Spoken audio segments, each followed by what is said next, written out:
J'appelle maintenant François Schoenberg, qui va animer avec Michel Merle et moi-même la séance. Alors nous commençons par Raymond Lys de Luxembourg. Je voulais dire un petit mot. Oui. Je voudrais, avec Michel Merle, remercier le président et le secrétaire général d'avoir maintenu cette séance qui, initialement, était prévue au mois de mai, et nous les remercions vivement. C'est tout à fait naturel. Et tout le monde a noté qu'après une courte pause, il y a un an, au début du confinement, l'Académie a tenu, grâce au dynamisme de son équipe, notamment de Hubert, a tenu à continuer ses séances académiques en visioconférence. Ce qui a été apprécié, d'après ce que j'ai compris, de la majorité des collègues. Donc je reviens à la présentation du premier sujet. Raymond Lys de Luxembourg va nous parler de l'intégration et de l'enseignement de nouvelles technologies dans un groupe hospitalier multidisciplinaire. Ensuite, Alain-Charles Masquelet en fera un commentaire. Je précise à ce sujet que le principe des commentaires avait été introduit à l'Académie par Henri Bismuth en 2010 et qu'il était un peu tombé en désuétude depuis quelques années. Je suis très heureux qu'on reprenne, au moins dans certains cas, cette façon de faire qui permet à deux collègues de donner deux avis complémentaires sur un sujet. François, est-ce que tu nous présentes Raymond Lys, que tout le monde connaît? Oui, Raymond Lys a une particularité, il est chirurgien, mais il a également eu l'énorme chance d'être choisi comme gestionnaire d'un groupe hospitalier de plusieurs chirurgiens et assurer un regroupement, ce qui est, à mon avis, exceptionnel en ces temps où toute gestion est assurée aujourd'hui par une dictature administrative et non pas par les médecins, malheureusement. Albert-Charles Masquelet, puisqu'il va faire le commentaire, tu peux le présenter aussi tout de suite. Je pense que Alain-Charles Masquelet est un universitaire de haut niveau qui a témoigné une grande activité de recherche et des applications très importantes dans la chirurgie de la main, mais aussi dans l'orthopédie. Je ne citerai que les greffes, son implication dans l'amélioration des greffes qui était un problème considérable à une époque donnée. Aujourd'hui, nous avons de nouvelles techniques, mais pour ne citer que celle-ci. J'ajoute qu'il est universellement connu comme Je passe ce silence. le créateur de la notion de membranite. Donc, On passe la parole à Raymond. Raymond Lys.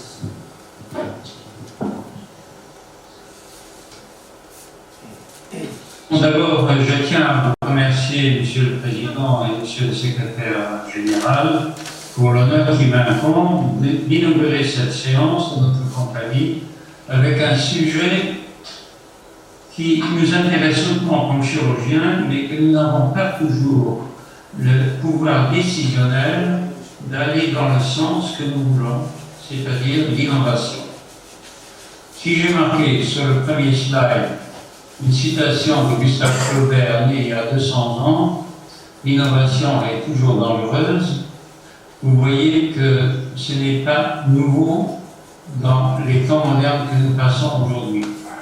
Parce que dans ma carrière de chirurgien et ensuite en tant que directeur général d'hôpital, j'avais toujours droit à cette citation: l'innovation coûte trop cher, et si vous voulez absolument cela, il faut économiser dans d'autres domaines. C'est comme cela que j'ai été confronté tout de suite dans les années 90 avec un diktat du gouvernement luxembourgeois qui disait qu'il y en avait trop d'hôpitaux au Luxembourg, ce qui était vrai. Pour le petit pays qu'on avait, il y avait 17 structures, il fallait jusqu'en l'an 2000 arriver à 3, maximum 4. Ainsi, j'ai été élu à la présidence d'une fondation qui devait, comme but, construire un nouvel hôpital avec les aides de l'État, parce qu'au Luxembourg, il y avait une loi spéciale de financement qui disait que si un projet hospitalier est reconnu d'utilité publique, l'État participe à 80% aux frais d'investissement. Ainsi, en l'an 2003, on a ouvert le centre hospitalier de Kirchberg et ce centre a été agrandi en 2013 par la création de la Fondation Robert Schuman, où 4 hôpitaux ont été rassemblés sous un seul gestionnaire et ça représente à peu près 2250 membres personnels, 316, 320 médecins et nombre d'opérations l'année dernière, c'était malgré la pandémie, 31 000 avec 40 729 heures opératoires. Je vous expliquerai plus tard ce que ça a comme importance, ces heures opératoires. Service 25 spécialités dans un ensemble où, depuis le début, en 2003-2006, avec Michel Merle, j'ai créé un Medical Training Center qui était une nouveauté dans le contexte luxembourgeois parce que dans aucun hôpital privé luxembourgeois ou semi-privé luxembourgeois, il y avait un centre de formation et ce centre, on devait le financer nous-mêmes par les propres moyens de la fondation. Les activités actuelles dans ce training center sont centrées surtout depuis le début évidemment sur la main, la prothèse totale du genou, la hanche. On a eu beaucoup de formations en chirurgie plastique et en urologie. Actuellement, avec la robotique, ça commence aussi.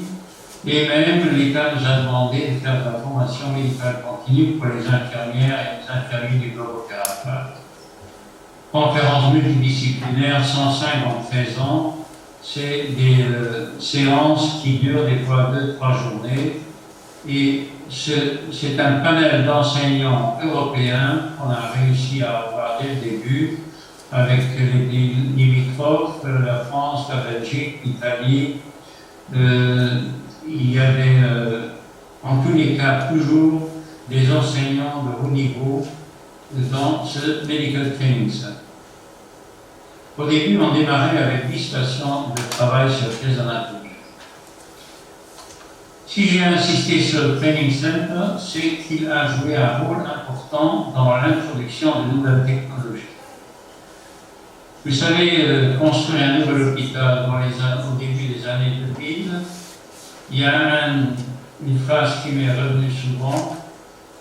Si tu fais le concept d'un hôpital en l'an 2000, en l'an 2003, quand il ouvre, il sera déjà dépassé par la technologie.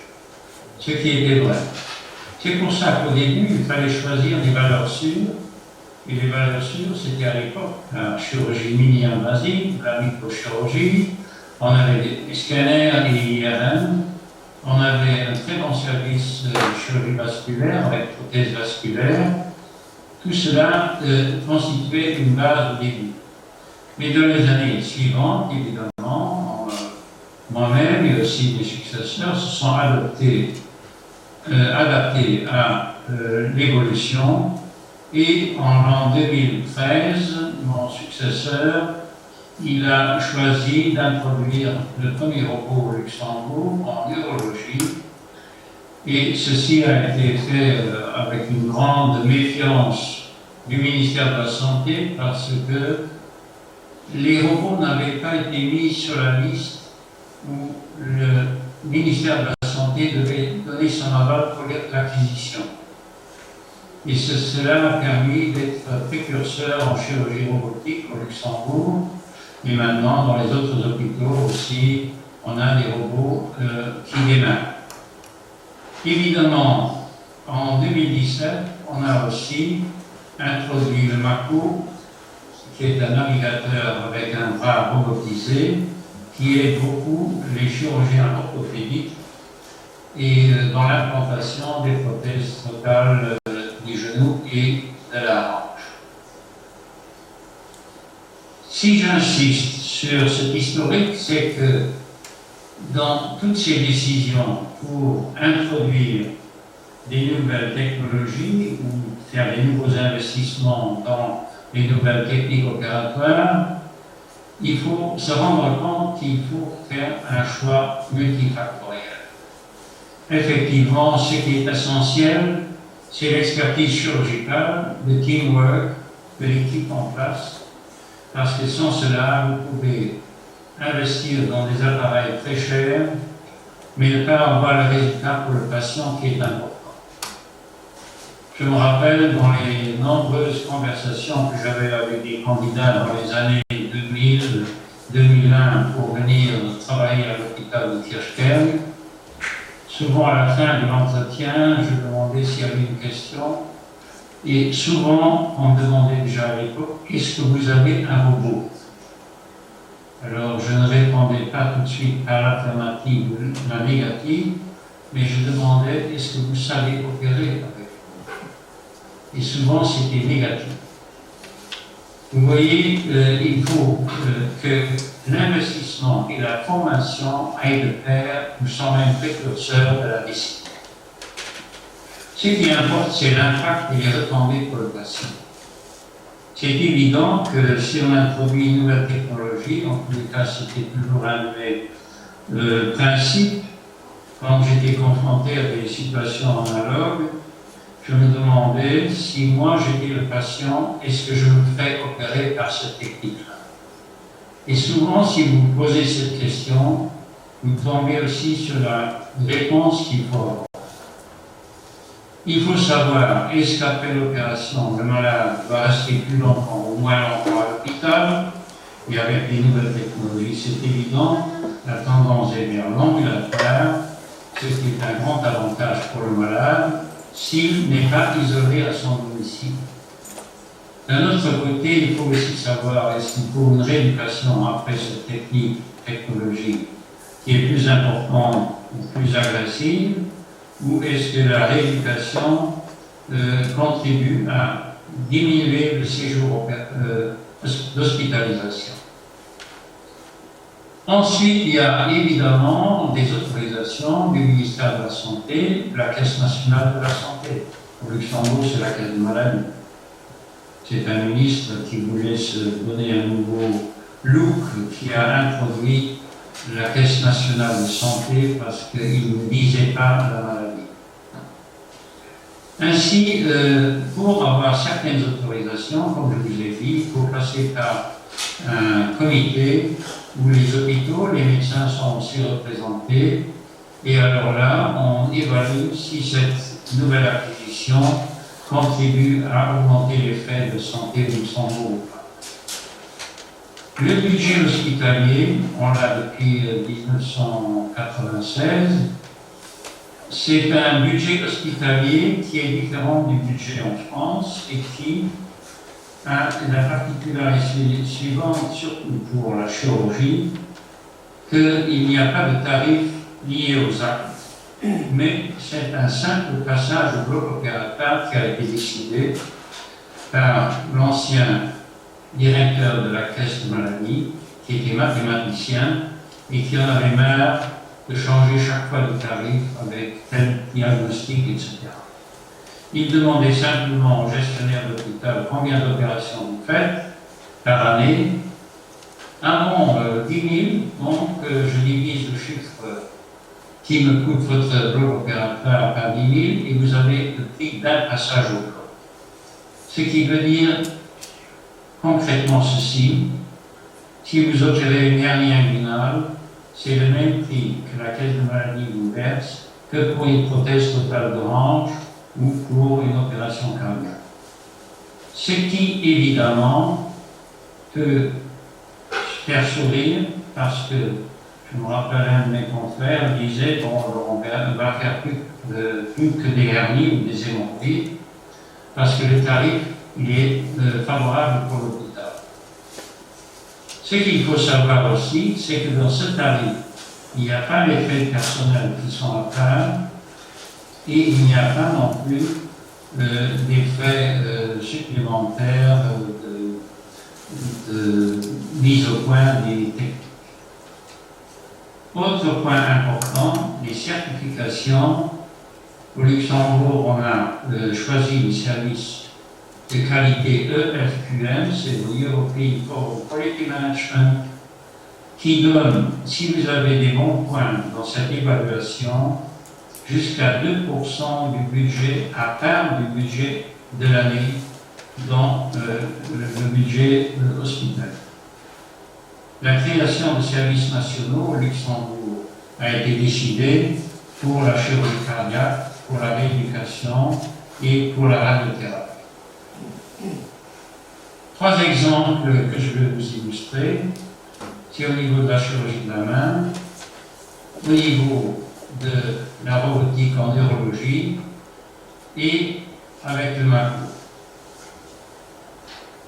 Chirurgie de la main, évidemment, c'est le grand avantage que j'avais d'avoir tout de suite un service performance sous la direction de Michel Merle, qui était déjà d'emblée rattaché à la CESUM, à SOS Main France, et les critères de qualité de ce service ont été mis en place d'emblée. Un facteur important dès le début était assuré, c'était la continuité des soins, et ainsi, dès que les premiers mois étaient terminés avec l'activité, on avait déjà à faire face à des grands problèmes de microchirurgie, de réimplantation, mais qui ont été résolus rapidement parce que ces investissements, on est arrivé très vite à les faire sans passer par des comités d'évaluation, etc. L'évolution de ce service est actuellement telle que SOS Main Luxembourg a été introduit sur le plan national et l'hôpital de Kirchberg est le centre d'urgence 24 heures sur 24 maintenant pour tout le pays en ce qui concerne les urgences de la main. La Société française de chirurgie de la main, depuis 3 années, fait ses cours à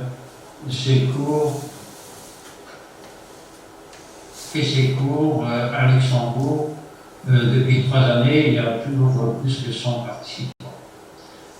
Une acquisition, un investissement à introduire dans le futur proche, ce serait l'acquisition d'un exoscope qui, évidemment, c'est la fin des microscopes binoculaires, qui donne un beaucoup plus grand confort aux chirurgiens, parce qu'avec l'écran qui donne vraiment des détails très, très précis sur l'anatomie, cet investissement, il est envisagé dans le futur.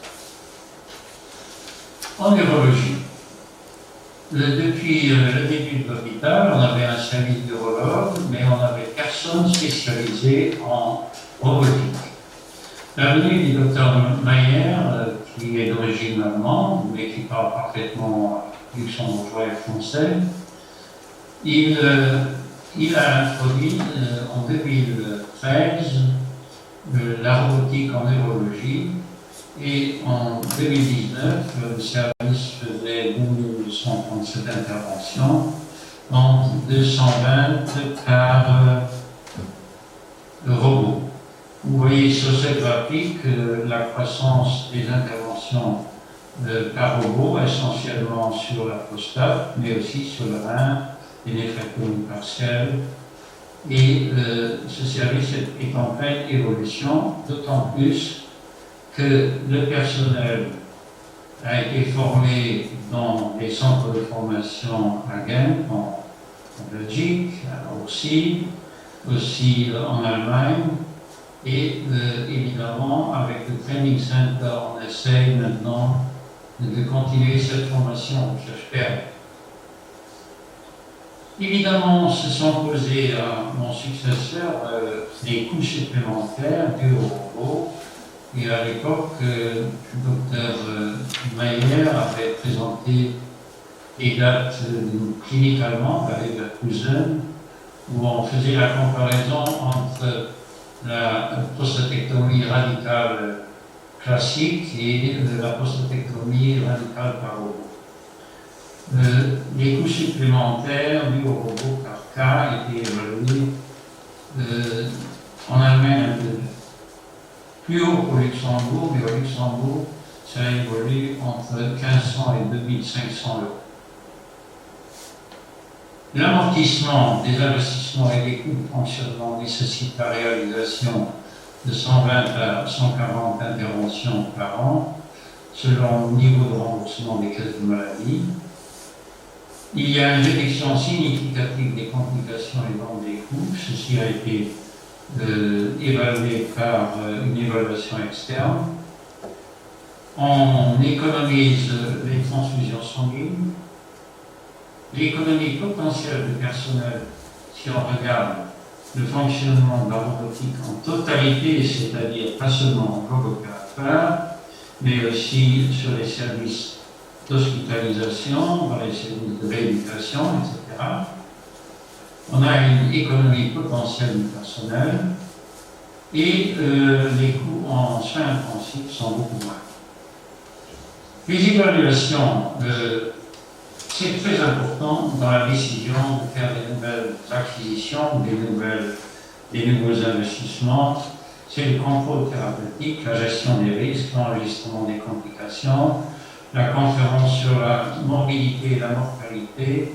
Tout ça a été fait au service de robotique en urologie.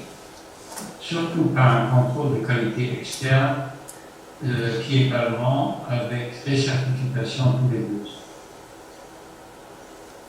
Le troisième exemple, c'est l'orthopédie et le MAPO. En 2017, le MAPO a été introduit sur demande de Dr. Kutzais, l'orthopédiste qui fait le plus d'interventions au niveau du genou et de la hanche. Et vous voyez en 2020 qu'on était déjà arrivé au 1000e cas de ce service avec le MAPO qui donne une plus grande précision dans la découpe anatomique au niveau des réjections osseuses et qui est d'une utilité importante pour l'économie du geste opératoire parce qu'il est dirigé par cet appareil de Stryker.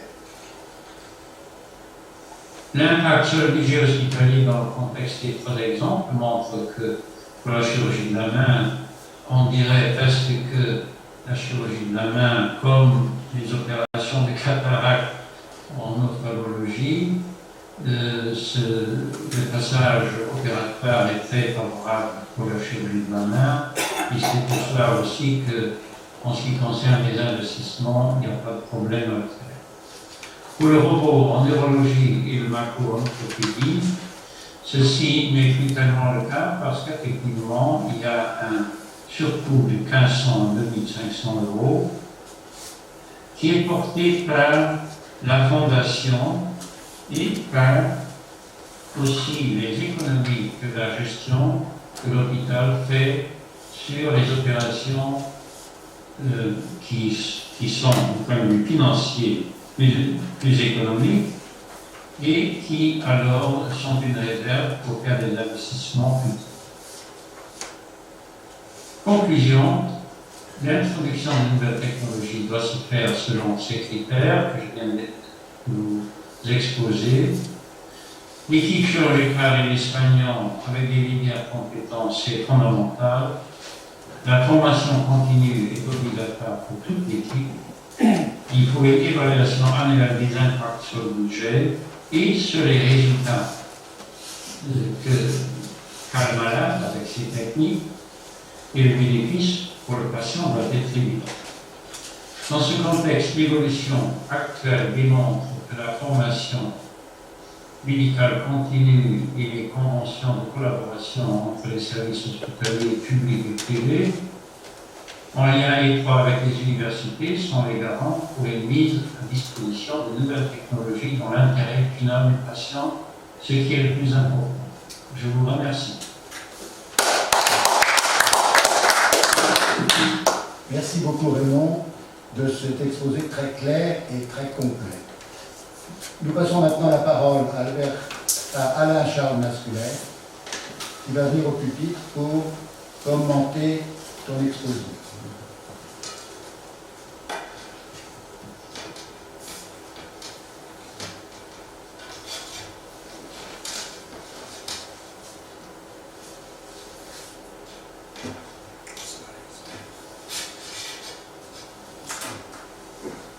Bien, Monsieur le Président, Monsieur le Secrétaire Général, Monsieur le Coordinateur, François Chemiléade, Monsieur le Modérateur, Michel Maire, j'espère qu'il me voit à l'heure actuelle.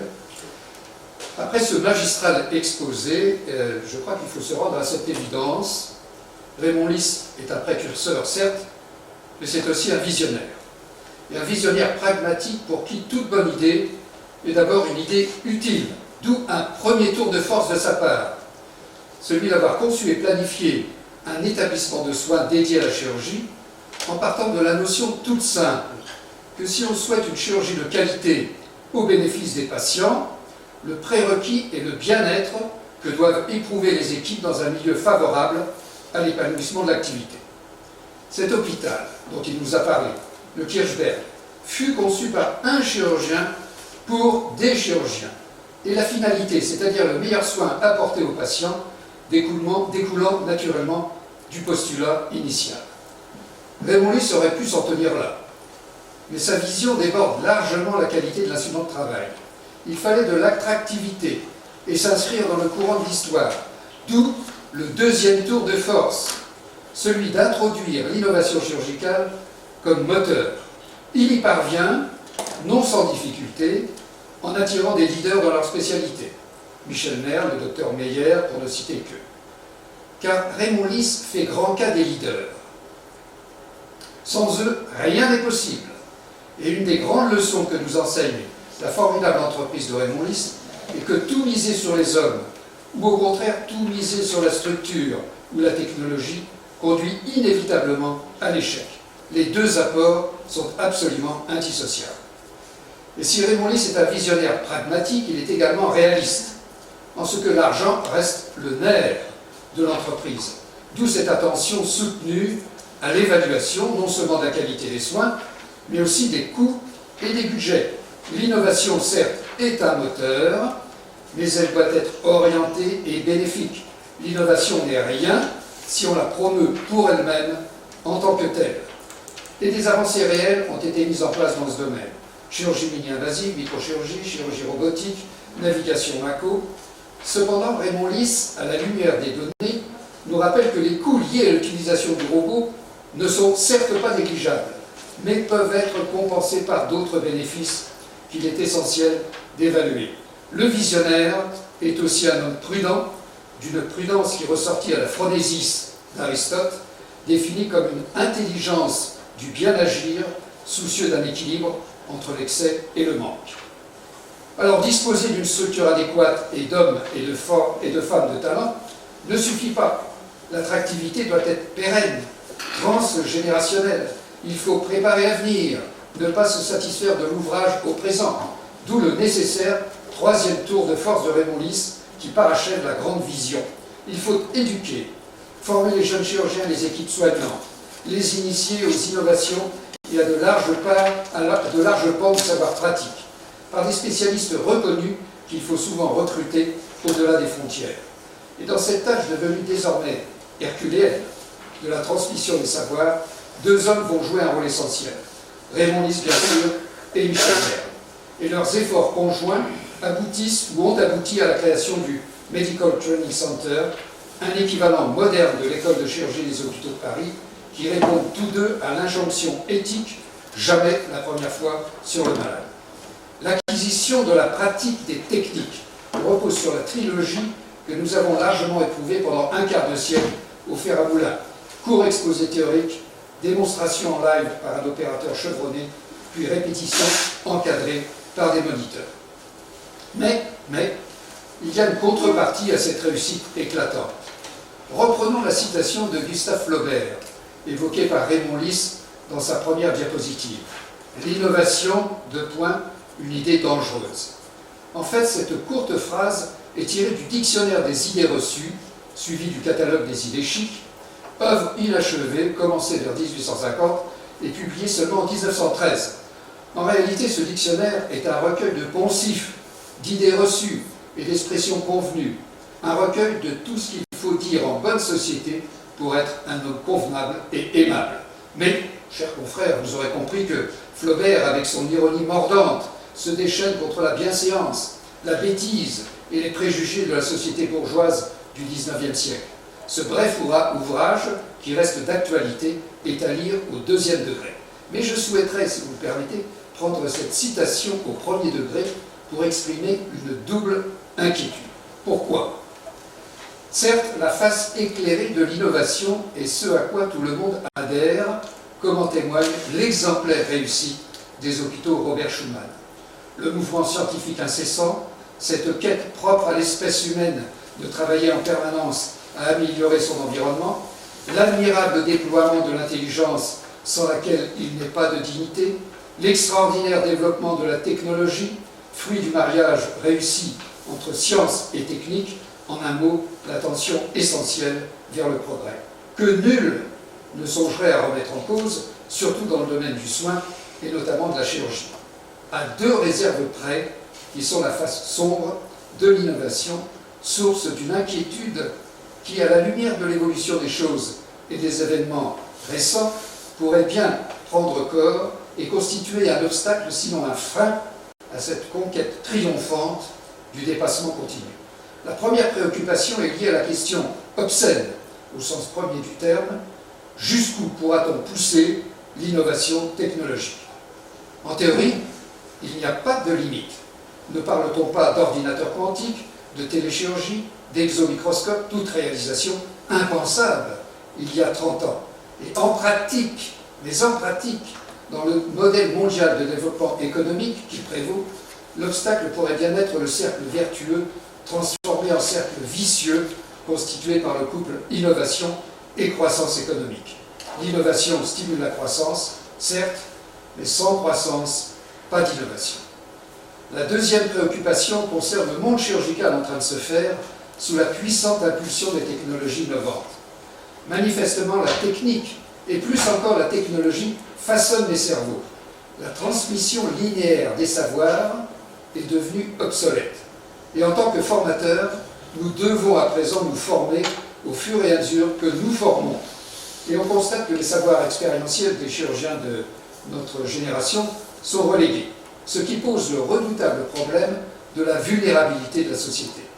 La technologie actuelle née de l'innovation est fragile, les spécialisations chirurgicales étroites, le corps anatomique des patients obturé. Quid dans ces conditions des conséquences d'un chamboulement planétaire éventuel comme celui que nous vivons et que les esprits les plus mesurés considèrent comme un prélude. Certes, le temps est passé où l'on pouvait tout faire en chirurgie, ou presque tout, avec une paire de ciseaux de maillot, un bistouri et une pince à disséquer. Il n'est pas question de remettre en cause le progrès technologique.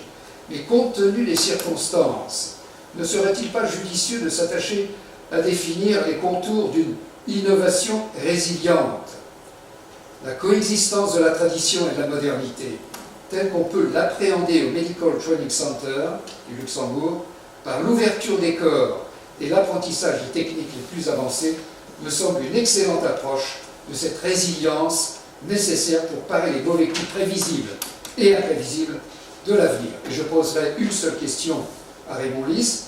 Quelle place accorde-t-il à l'intelligence artificielle dans sa vision de la chirurgie, notamment dans la formation, et sous quelle forme? Je vous remercie.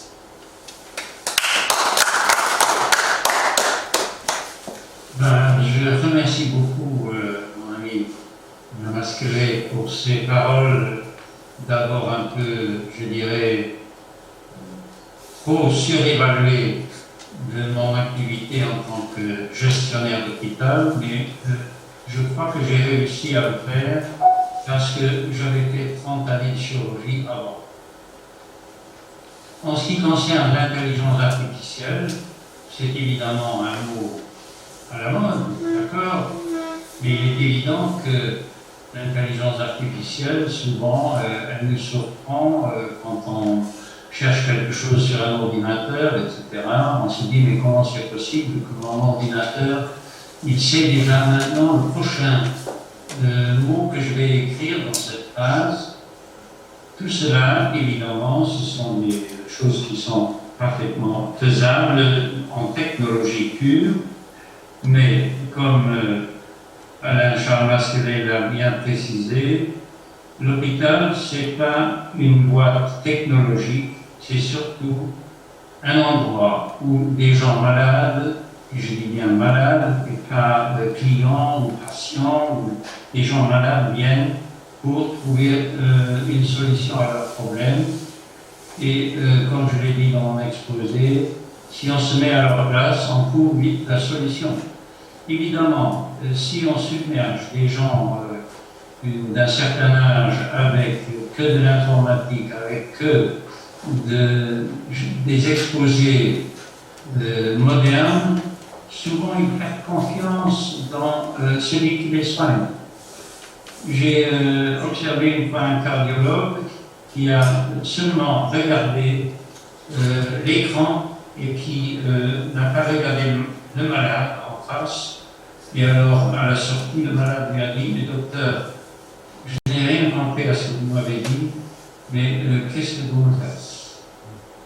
C'est comme cela que je voyais toujours la médecine, et c'est pour cela que l'intelligence artificielle, d'accord, tant qu'elle est au service du malade. Voilà, merci Raymond. On voit à travers cette réponse pertinente combien Raymond Lys est d'une prudence qui confine au bien agir. Merci à tous les deux. Henri Coudane, est-ce que je peux prendre la parole de 30 secondes, Monsieur le Président, mon cher François? Est-ce que vous m'entendez? Oui. Oui. Oui, oui. Merci infiniment, Raymond Lys. Alors, j'aurais pu vous féliciter en l'engagement, mais malheureusement, j'ai envie de dire tout à l'heure, je ne suis pas une gymnasium, alors il s'appelle Alors, je vous remercie du fond du cœur. J'ai appris un petit peu le luxembourgeois parce que vous savez qu'Annecy a une légère relation avec le Grand-Duché du Luxembourg. Et je vais essayer de dire ça en luxembourgeois, c'est un petit peu différent. Excellent. Arbert, Timor, merci, Liv, Raymond Lys. Die marque der Académie der Chirurgie et IR, ce qui veut dire prêcher la puissance, je vais vous souhaiter, j'espère que vous avez compris, que cette communication fait honneur aussi à l'Académie nationale de chirurgie. Je voudrais bien sûr remercier Raymond Lys sur le fond, parce que ça a déjà été fait par le modérateur Alain Charles Masquelet, qui a supporté l'exégèse de cette excellente communication qui démontre que nos amis luxembourgeois, ils sont dans un tout petit grand-duché, c'est un grand-duché tout à fait merveilleux, ils font des choses tout à fait merveilleuses. Alors j'en suis le témoin, puisque dans les temps plus anciens où j'étais en charge, soit de la faculté de médecine de Nancy, mais aussi de l'université Henri Poincaré, ici, qui est devenue l'université de Lorraine, on a fait des conventions avec vous, monsieur Lys, et vous savez très bien que on vous a pas toujours aidé parce que finalement vous n'avez pas besoin de vous avez su dans votre concept, on a très bien mis en exergue Alain Charles Masquelet, associé, l'université, la formation, le contrôle, et ça vous avez choisi effectivement des collègues également sur le bureau, et puis vous avez aussi des facilités on va dire financières, parce que le Grand-Duché est quand même connu pour ça. Tout ceci, c'est le service du patient. Et les derniers mots qui ont été rappelés sur le truc ont beaucoup touché, que ce soit des gens cher M. Lys, remerciés. Vous êtes membre titulaire maintenant de l'Académie nationale de chirurgie française, et c'est un honneur pour nous de vous avoir avec vous. Quelles sont les paroles du vice-président? Merci M. le Président, merci François, et puis toutes nos amitiés à partager avec Michel Niat qui nous permet